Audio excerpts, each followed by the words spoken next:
पकुदी हेने छोड़ी राजा होने भले छोड़ी जागता फील जी होता वे ढील जी चिते पसर गईनी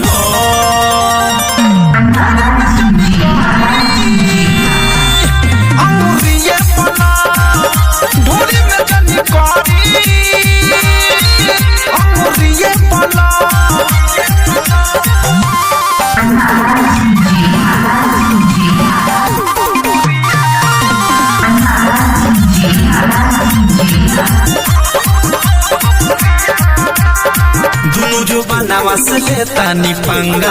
पलंग पलंग से हो जाई दंगा बिन्नी के खोता में खोद जब देनी बेनी में रात भर सतावत रही छेनी राजा दोनों जो बनावा से लेता नी पंगा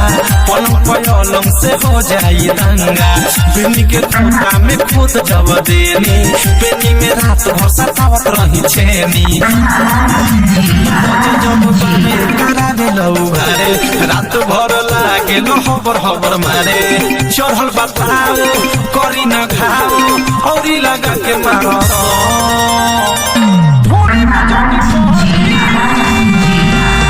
अंगुरिये